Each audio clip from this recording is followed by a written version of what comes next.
You may not know this because Saquon Barkley is having an MVP caliber season this year, but Jalen Hurts is also playing really well. In fact, he's basically top 10 in the three most important metrics, in my opinion, with them being sixth in expected points added plus completion percentage over expected, 12th in success rate. If you don't know either of these two stats, by the way, I have a video that breaks them down, so be sure to check that out. They're very useful because they define how well an offense, defense, or a quarterback, obviously, is performing. So it's very versatile in both regards. Lastly, though, Hurts is ninth in quarterback rating.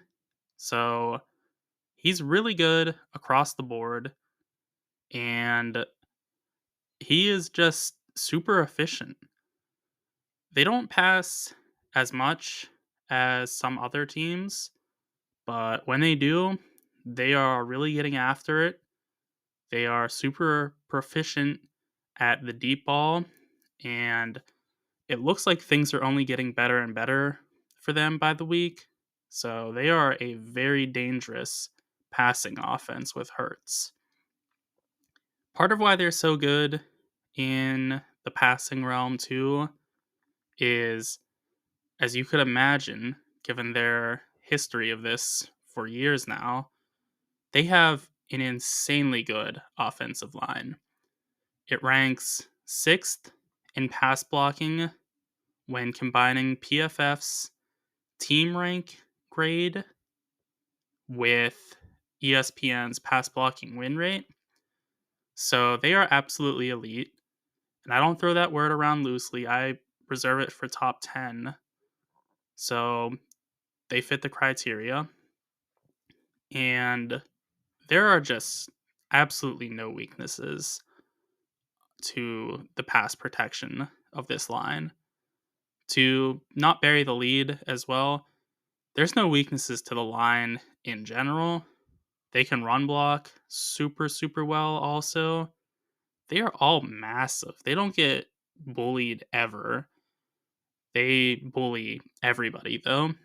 They are the biggest line in football, and they are also still super agile and quick and fast.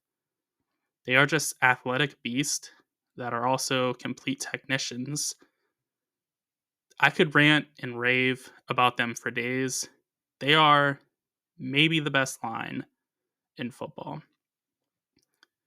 Moving forward to their weapons now, things generally don't slow down. They do to a certain extent, but overall, they are really well set at the weapons department as well. To start off, you have to start with A.J. Brown, who is a complete stud of a wide receiver. He is somehow, I think, a little bit underrated.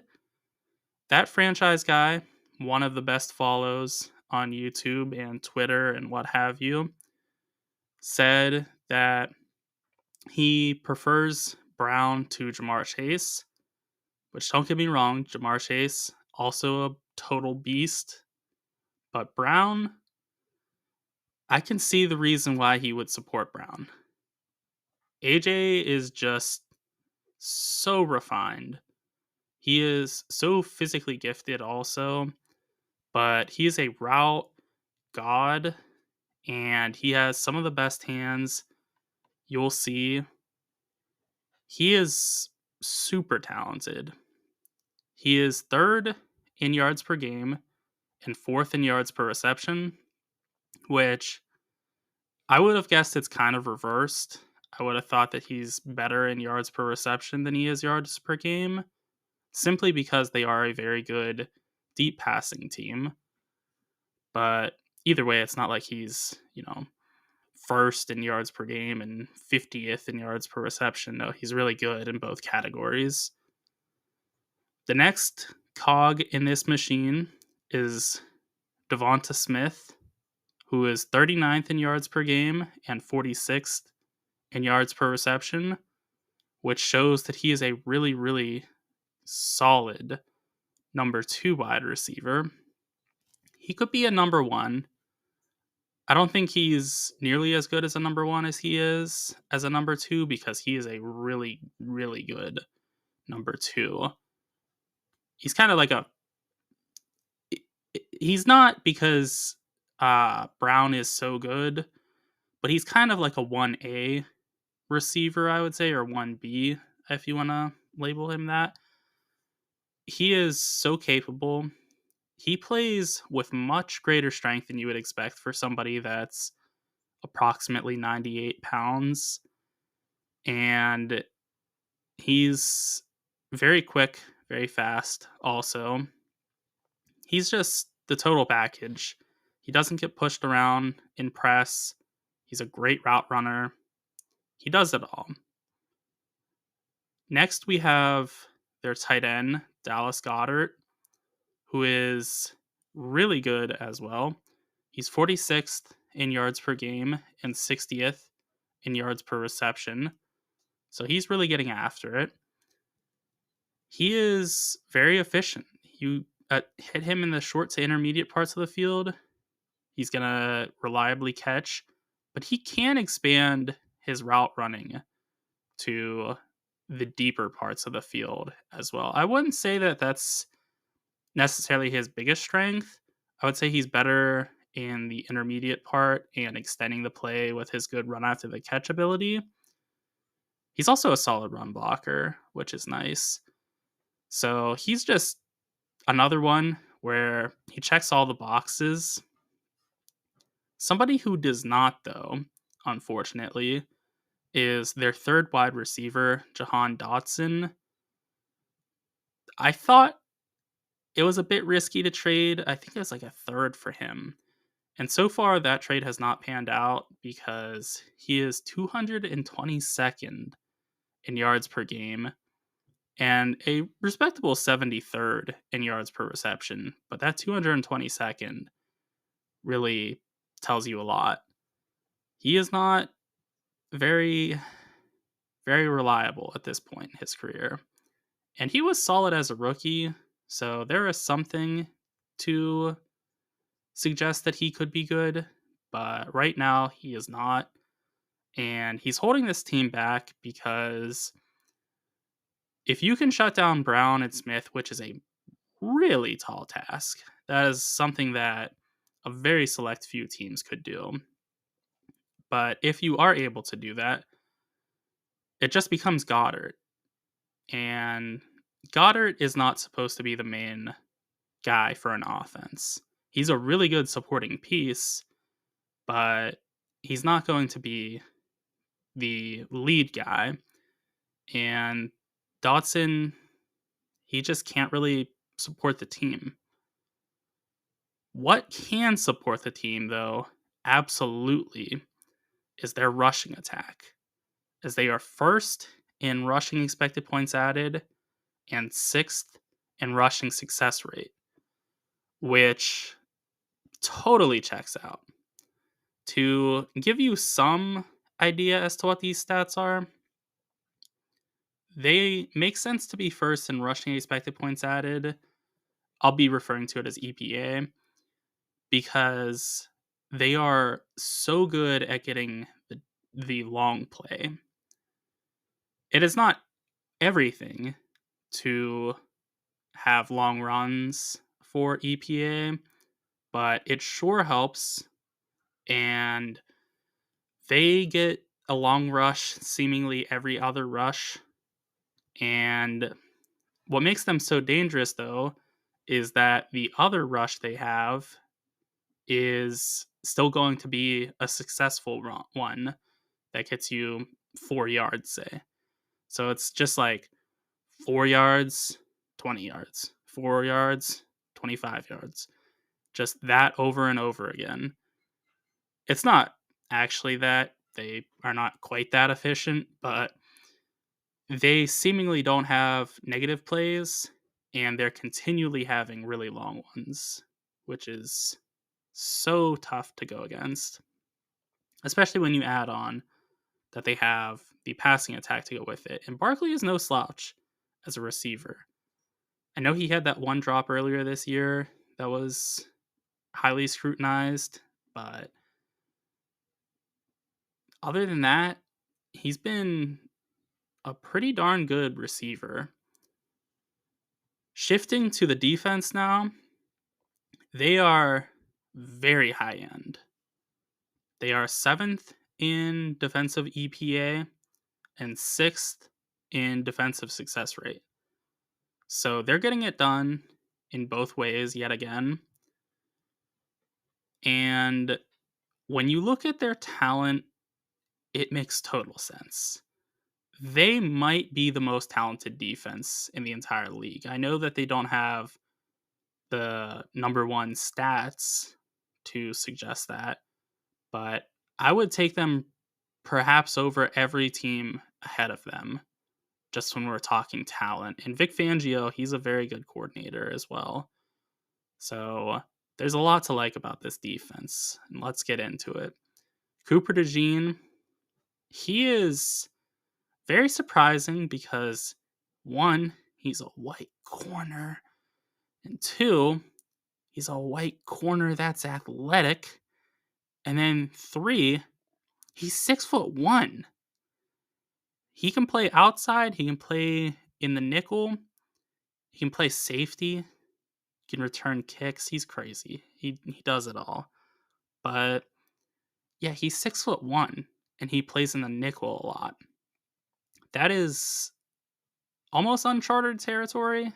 I'm sure there are some other nickels that are that height in the NFL right now, but very few are. I would say the average height for a nickel corner is like 5'10". So 6'1" is pretty big.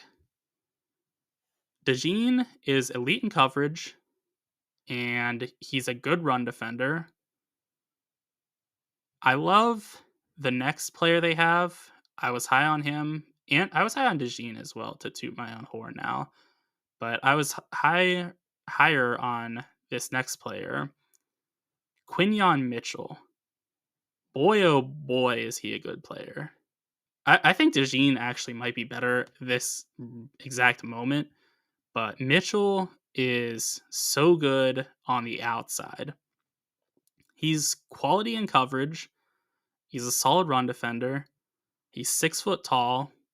They have a thing, it's going to be a theme, that they have these big defensive backs.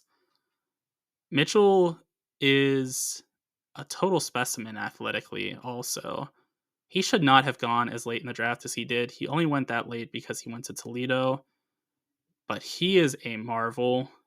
He could very well be the best corner at some point.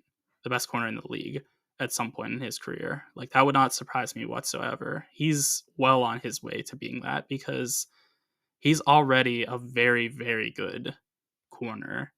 And he's a rookie. So don't let it be lost on you that DeJean is a near elite or maybe even elite corner already, because Mitchell is very close to him. Somebody that is a total stud at a completely different position now is Jalen Carter, who also should not have gotten to the Eagles, but is, a great addition to them. Carter is good as a run defender.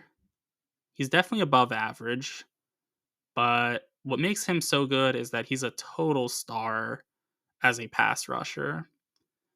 He is so good with his hands, and he is so powerful. He has quickness to get past you if you're a big lineman. He has strength to get past you if you're a small lineman. He's impossible to go against. The next one we have is Josh Sweat, who is all right as a run defender, but is a quality pass rusher. And he is another one, very athletic. He has a relentless motor too. That's not to say that any of these other players don't, but I notice it most with Sweat, I would say, where it's just maybe he doesn't win on the initial move, but he sticks with it. Moving forward, we have Nolan Smith, who is a solid run defender and a good pass rusher. I would say he's kind of like a budget Josh Sweat, and that's no offense to Smith, especially because Smith is, I think, in his second or third year of being a pro. So I'm not sure which it is. I think it might be second.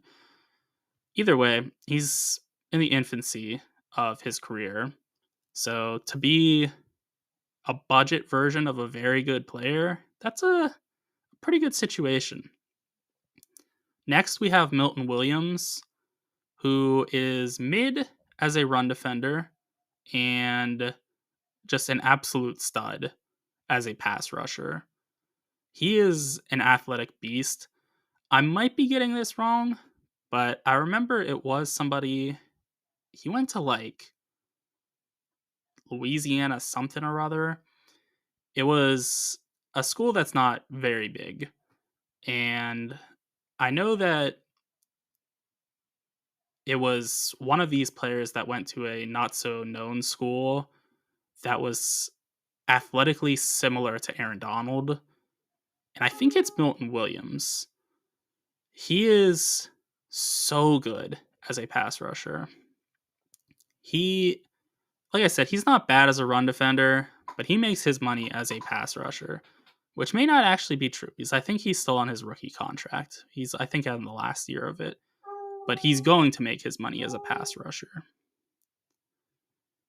We have now Jordan Davis, who's a good run defender and a solid pass rusher, which is a bit surprising because I think when he was drafted, he was projected to be maybe the best run defender in the league just because he's such a massive unit.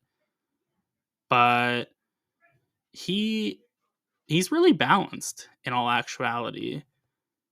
And that's nice to see because it's obviously more important to be a pass rusher than it is a run defender. But if you can defend the run, you can get after the quarterback. So that has some value to it. What also has value to it is just being a straight up pass rusher, which is what Moro Ojamo is. He is I would say he's like a question mark more than anything else as a run defender because he's not used in run defending downs, which could be the sign that he's not going to be good there, or it could just be proof that everybody else on this team can defend the run and he's left with just being a quality pass rusher, which he absolutely is.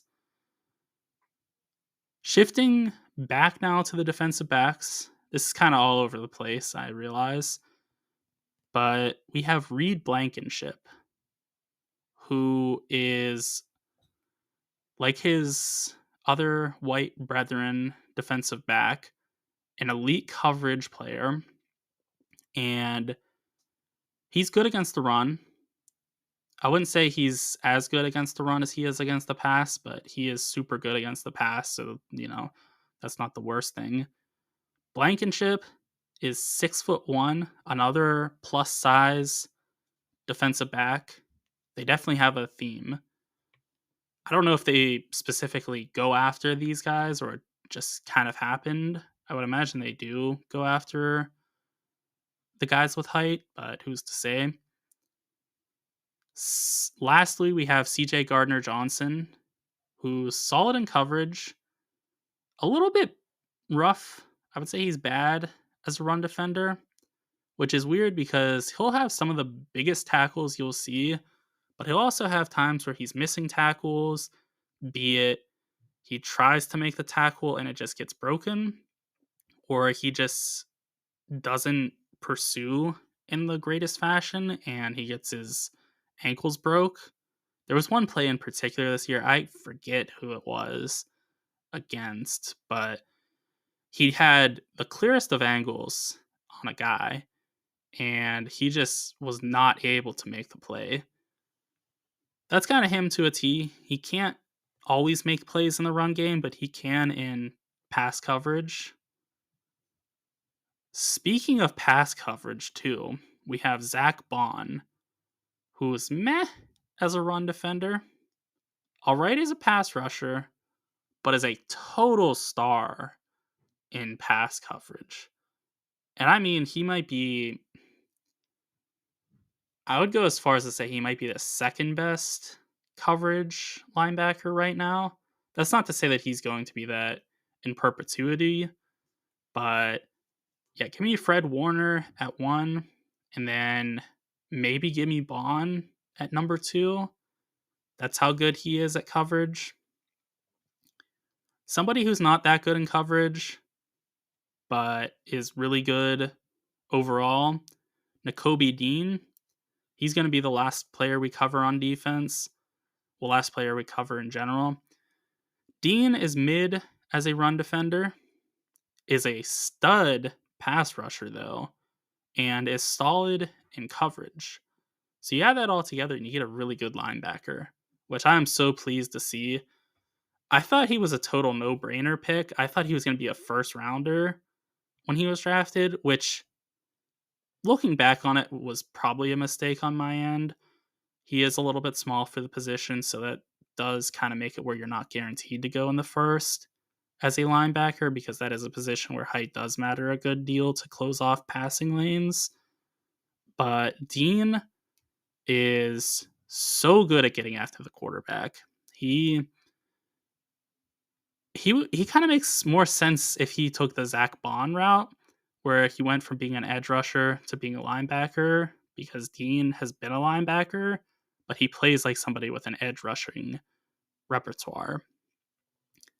Overall, the Eagles possibly have the most talented defense, because if you didn't realize, they have 12 above average defensive starting caliber players. They have 0 bad defenders that play with regularity. Overall, they're kind of the heartbeat of this team, which is crazy because their offense is also totally electric. It's really hard to pinpoint what their identity is. They're so good at running the ball. They can pass deep with anybody. They have an elite defense. They are super, super good. Those are my thoughts on the Eagles. Be sure to let me know what yours are in the comment section. Also, be sure to like and subscribe for more NFL content.